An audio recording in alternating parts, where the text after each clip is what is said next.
Guys, alam niyo ba yung sasakyanan? Kahapon pa yan. Hindi kaya karnap yan. Tapos dyan iniwan. Mamaya alapitan natin. Kagabi pa yan pag uwi ko. Bukas yung likod tapos may ilaw.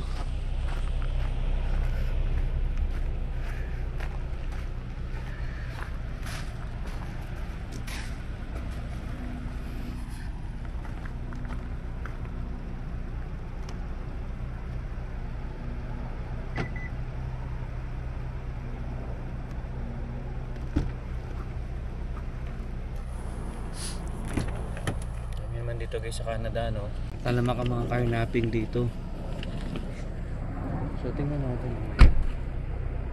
Kaya ako naglalagay talaga ako nito So hindi natin masabi talaga. Mamaya lapitan natin. Doon din tayo dadaan Kasi kahapon guys pag uwi ko nakita ko na yan, napansin ko na yan. Sabi ko bakit dito nakalagay, nakaharang pa sa gitna. So, subukan natin Guys, meron ditong naka-park lang na CRV. Gitnang-gitna ng daan namin, ayan sa likod. And open yung likod. Hindi namin alam kung carnap or nagka-problema. Pero, ba't iiwan ng bukas, diba? So, plate number ka mo. Plate number CTD 4040.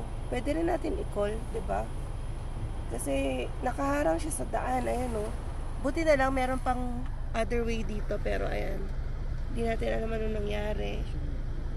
Ayan So kagabi pa to. Kagabi pa pag-uwi ko kagabi pag-uwi namin ni Zai, nandiyan na yan. May ilaw pa nga yung loob niyan yung pinaka-ilaw. Parang ngayon wala na. Tingnan mo yung ilaw nakatabingi na. Babaan ko nga. Tapos may dent dito. May mga dent. Ayan. May dent sa gilid. So, pwede natin i-report siguro. Non-emergency. I guess. No? Yeah. Kasi nakaharang sa daan. Saka may mga dents siya. May gamit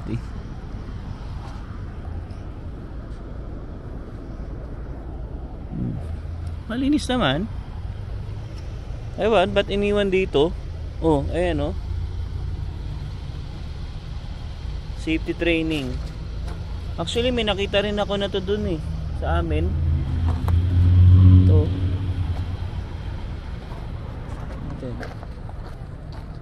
Iniwan na lang dito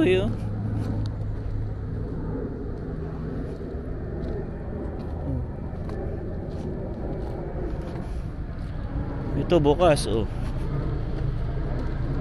So ito guys plate number. Baka may nakakilala dyan or may nawawalan sasakyan, di natin alam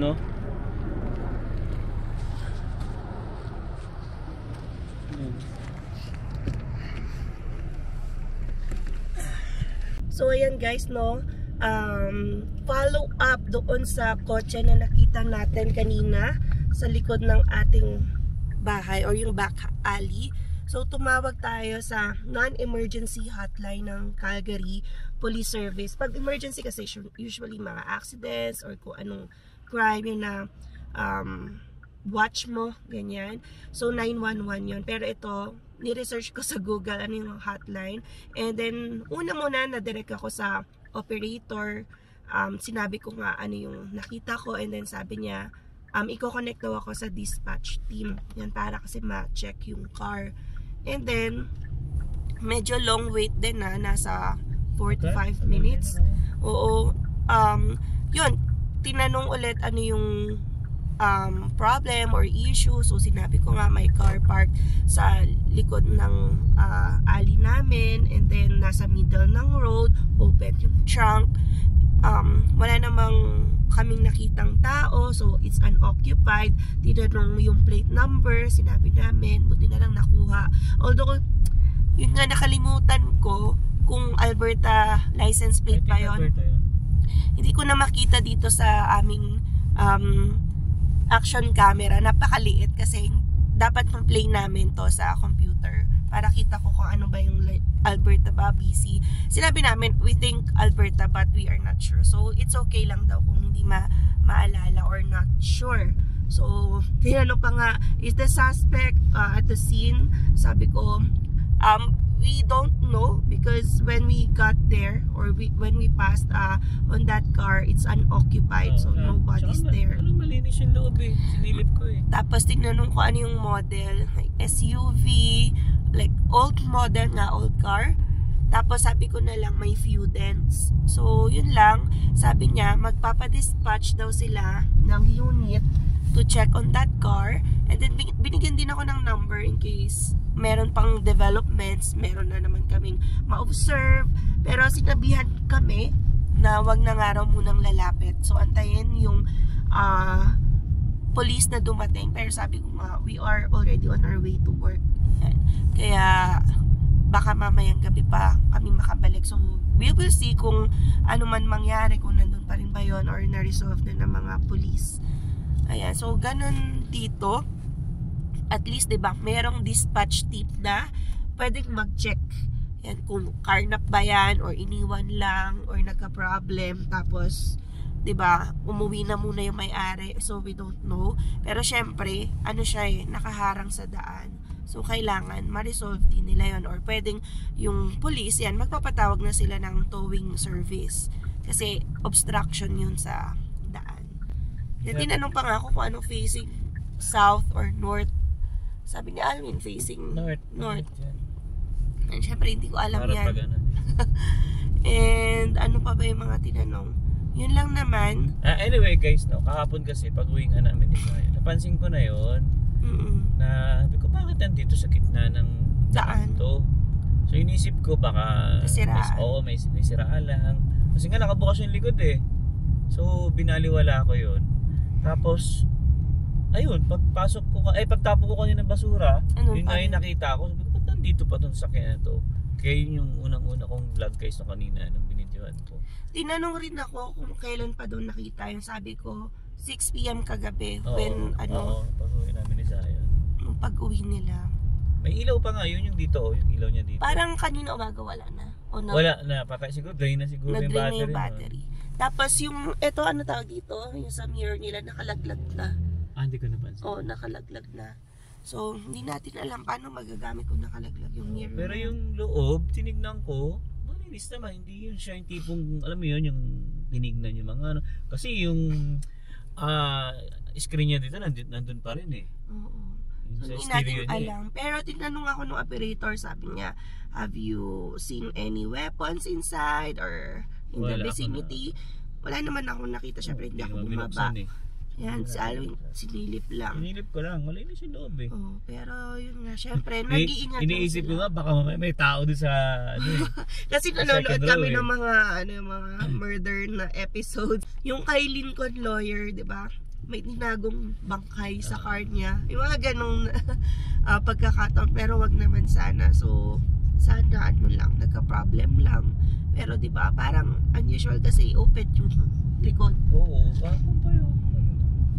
Kaya, hindi ko. Kahit naman siguro ikaw mag-iiwan ka sa sakyan, sasara mo, di ba? Ba't mo iiwang bukas yung likod?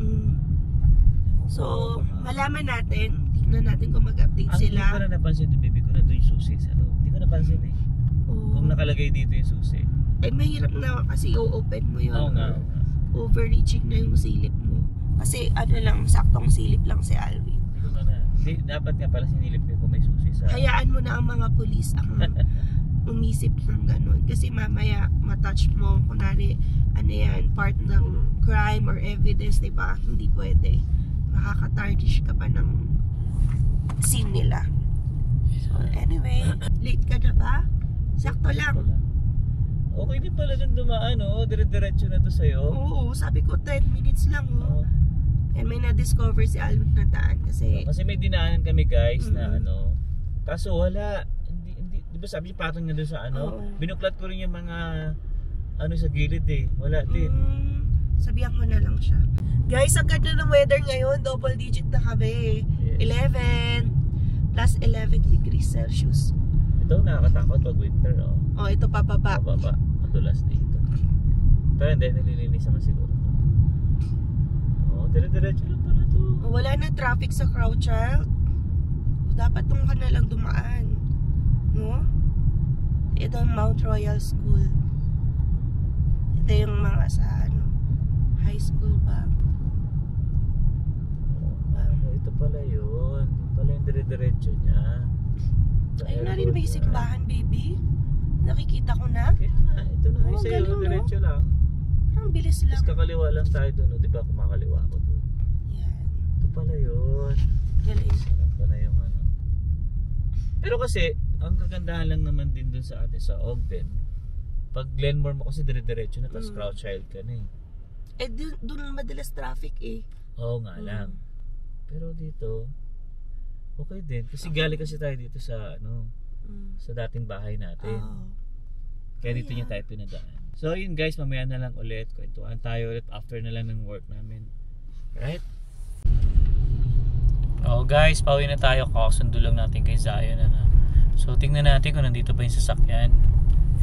Pero yun nga tinawag na kasi ni Emma to kanina. Pagpasok pa lang namin. Tingin ko wala na siguro to. Pero syempre, titingnan natin. Makikita kasi to guys pagpasok ng back alley namin. So tingnan natin dito yan eh. Ayan. So pagpasok dito.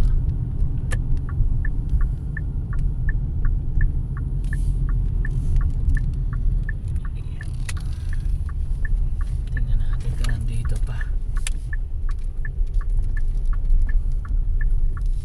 Wala na. Wala na siya guys. Dito yan eh. Yan dyan. May mga papel-papel pa nga sa ilalim eh. Ayun, di nyo na makikita Tingnan natin. Ayan may mga papel-papel pa sa baba. Malamang natanggal na yun guys ng mga pulis. Kasi nakakapang talaga eh. Nakakapang duda eh. Or nakakapang hinala talaga na nandyan siya sa gitna. Yan. Kaya ako nilalagyan ko talaga ng lock. Mahirap na. Yan. So park lang tayo.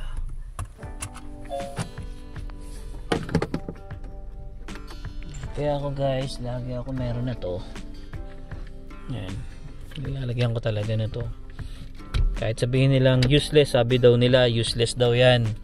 Kasi kaya naman daw tanggalin ng magnanakaw yan or yung mga karnaper, pero iba pa rin, di ba? Because of delay pa rin yan kahit papaano. So kapit lang muna natin.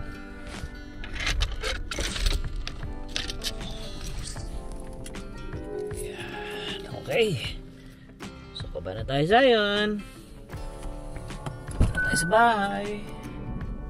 Yan. Gabi na. Sobrang dilim na guys. Yan. Ilaw na lang ng sasakyan yung nakikita natin. Bag. So pasok muna tayo sa bahay. So yun guys, ito na tayo sa bahay. Ayan, so pagdating natin dito is magluluto naman tayo kasi wala tayong kakainin ngayong gabi. Pero bala ko lutuin ko na lang siguro, alas kaldo na lang siguro. Madali pa lutuin. Luya lang pwede na, di ba? May manok naman ako diyan, kaya yun na lang yung pang sasahog. So umaga pa naman, magsi-7 pa lang naman dito.